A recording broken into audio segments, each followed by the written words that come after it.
wabarakatuh.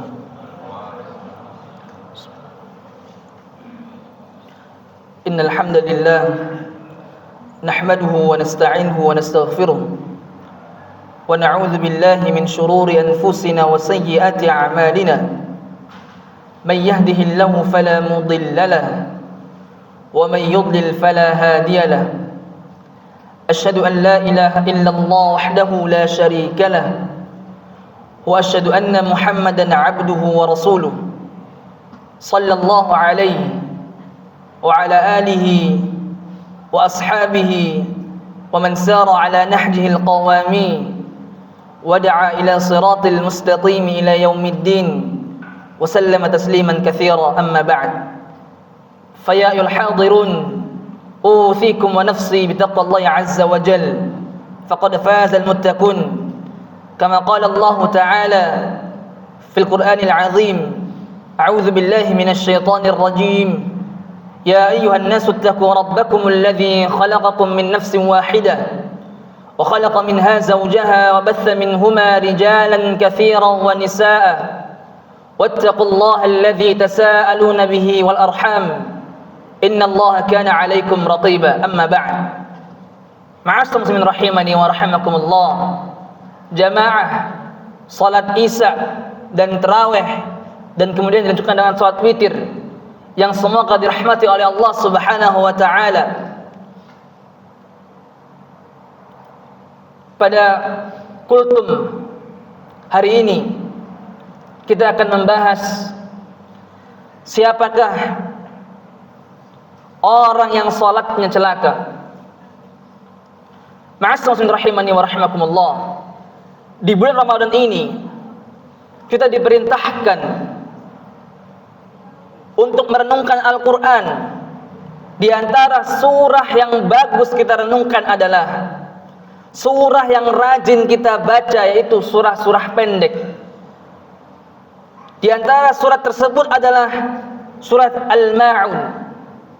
Surah nomor 107 ini membicarakan tentang celaan bagi orang-orang yang enggan menunaikan hak Allah Subhanahu wa taala. Allah Subhanahu wa taala firman dalam surah Al-Ma'un dari ayat 1 sampai ayat 7. Ara'aita alladhi yukadzibu bid-din fadzalika alladhi yad'u al-yatim wa la yahuddu 'ala ta'amil miskin fawailul lil musallin alladhina hum an salatihim sahun alladzina hum yura'una wa yamna'una al-ma'un. Yang artinya, tahukah kamu orang-orang yang mendustakan hari pembalasan? Itulah orang-orang yang menghardik anak-anak yatim dan tidak menganjurkan memberi makan kepada orang-orang miskin. Maka kecelakaan bagi orang-orang yang salat, yaitu siapa? Orang-orang yang lalai dari salatnya, orang-orang yang berbuat riya atau sombong dan enggan menolong dengan barang berguna. Perhatikan dalam surat ini disebutkan tentang hak-hak Allah Subhanahu wa taala yang beriman kepada hari pembalasan, tidak mendustakannya, menjaga salatnya dan tidak riya ataupun sombong.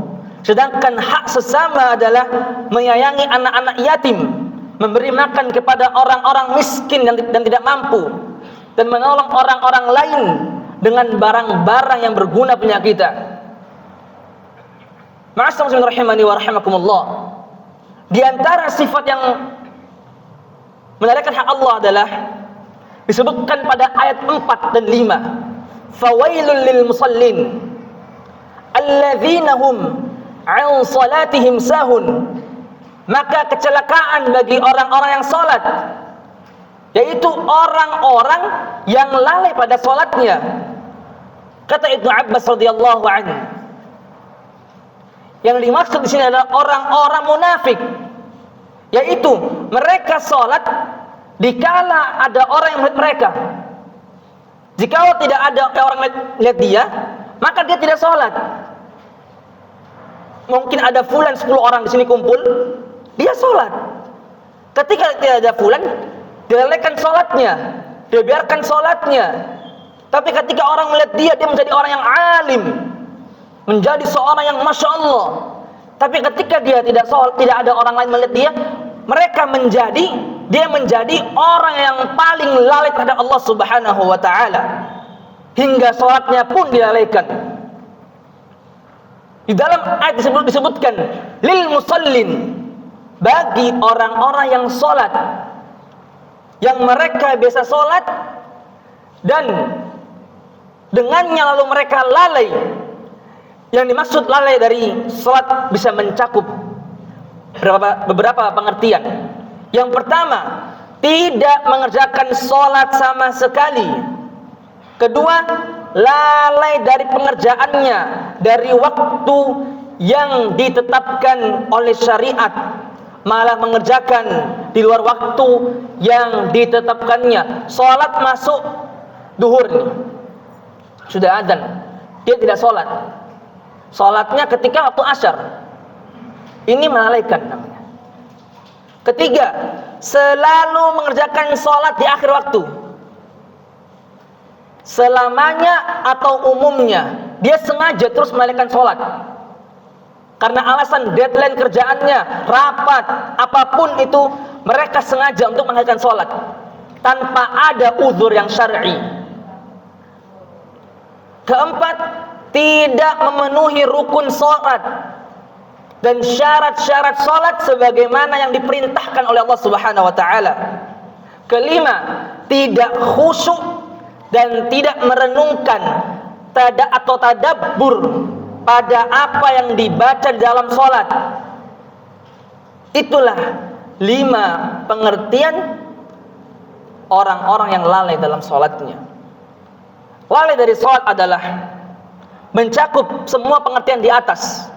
Setiap orang memiliki sifat demikian. Tidak ada yang tidak mungkin memilikinya. Maka dialah yang disebut lalai dari sholat. Jika ia memiliki seluruh sifat tersebut, maka semakin sempurnalah kecelakaan untuknya dan semakin sempurna nifaq amali padanya. Dari sini, ma'asyiral rahimani wa rahimakumullah, menunjukkan pentingnya setiap seorang muslim wajib untuk menjaga sholatnya. Bahkan sebagaimana disebutkan oleh Asy-Syaikh As-Sa'di rahimahullahu ta'ala, sholat itu adalah ketaatan dan bentuk patuh atau bentuk qurbah yang paling utama.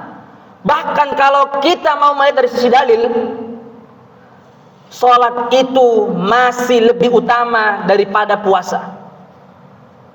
Kalau kita melihat dari sisi dalil yang syar'i, sholat itu lebih utama daripada puasa yang kita jalankan. Namun sayangnya, kaum muslimin lebih memilih menunaikan puasanya daripada sholatnya. Puasa dirasa lebih utama dibanding sholatnya. Kita puasa, kalau kita tidak sholat yang wajib, apa maknanya kita puasa? Kita dapat pahala? La. Dapat ridha Allah? La. Kita tidak dapat apa-apa. Puasa yang kita rasakannya hanya lapar dan haus. Tapi kalau orang yang sholat, menjaga sholatnya, dia berpuasa, puasa dan dapat pahala. Coba kita perhatikan, apakah setiap orang yang puasa pasti menunaikan sholat waktu? La. Banyak para jamaah sekalian, orang dia berpuasa, rela 30 hari dia berpuasa, cuma menahan lapar dan dahaganya tanpa mendapatkan pahala. Inilah yang disebutkan orang-orang yang merugi di bulan Ramadan. Yang mana dia bertemu dengan Ramadan tidak menjadi lebih baik lagi di Ramadan berikutnya. Apakah kita yakin kita akan bertemu dengan Ramadan kemudian? Nah, para sahabat ketika mereka hendak bertemu dengan Ramadan, mereka berdoa, ya Allah, pertemukanlah kami dengan Ramadan. Ketika mereka setelah Ramadan, mereka berdoa, ya Allah, terimalah amalan kami di bulan Ramadan yang lalu. Begitulah para sahabat. Lihatlah bagaimana bahayanya orang meninggalkan sholat. Sebagaimana disebutkan dalam hadis berikut ini dari Abdullah bin Amr bin Al-As radhiyallahu anhuma, Nabi sallallahu alaihi wasallam pernah menceritakan tentang salat pada suatu hari di mana beliau bersabda, siapa yang menjaga salat maka ia akan mendapatkan cahaya, petunjuk dan keselamatan pada hari kiamat.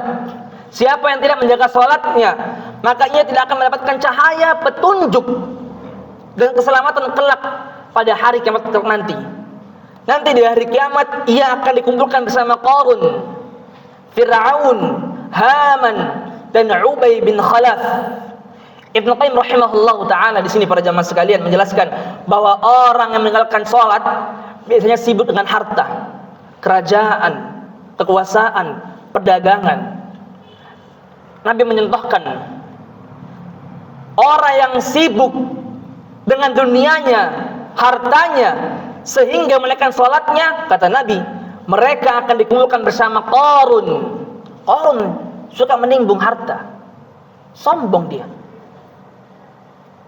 Kedua, Nabi menyebutkan siapa yang sibuk dengan kerjaannya, kerajaannya, tahtanya, sehingga meninggalkan salatnya, kata Nabi, mereka akan dikumpulkan bersama Fir'aun. Fir'aun, dia sibuk dengan kerjaannya sampai mengatakan ana rabbukum a'la, saya Tuhannya seluruh makhluk di sini. Karena dia sombong, Allah matikan dia dalam keadaan tenggelam. Ketiga, kata Nabi Muhammad SAW, siapa yang sibuk dengan kekuasaannya sehingga menunaikan salatnya, maka ia akan dikumpulkan bersama Haman, menterinya Fir'aun. Menterinya Fir'aun sibuk dengan mengurusi kekuasaan, mengatur ini, itu. Maka kita akan dikumpulkan bersama dengan Haman kalau kita lalai karena kita memiliki kekuasaan di muka bumi ini. Yang keempat, yang terakhir, siapa yang sibuk dengan perdagangan sehingga menalaikan salatnya, maka ia akan dikumpulkan bersama Ubay bin Khalaf. Para jamaah sekalian, Ubay bin Khalaf berangkat untuk berjual beli sebelum waktu subuh, dan dia menalaikan salatnya. Maka dari itu, hendaklah kita menunaikan salat subuh dulu baru berjual. Allah Rabbul Alamin, Allah pemilik rezeki di muka bumi ini. Jikalau kita meninggalkan kerjaan apapun di muka bumi ini lillahi ta'ala, karena Allah subhanahu wa ta'ala, Allah akan beri ganti lebih dari apa yang kita dapatkan ketika kita meninggalkan sholat tersebut, ketika kita meninggalkan kerjaan tersebut karena Allah subhanahu wa ta'ala. Yakin terhadap Allah subhanahu wa ta'ala. Allah Rabbul makhluk, Allah Rabbnya para makhluk, Allah Rabbul alamin, Allah Rabb semesta alam ini yang mempunyai rezeki. Ketika Allah mengatakan kun, maka jadi. Apa yang kita khawatirkan dengan kita menaikkan salat terlebih dahulu dibanding dengan berjualan, berdagang, kekuasaan kita, tahta kita, apapun itu. Assalamualaikum warahmatullahi wabarakatuh. Semoga apa yang saya sampaikan ini bermanfaat bagi diri saya pribadi dan kepada Anda dan kepada para jamaah semua yang hadir di sini. Aqulu qauli hadza wastaghfirullah li wa lakum wa lisa'il muslimina min kulli dzam. Wassalamualaikum warahmatullahi wabarakatuh.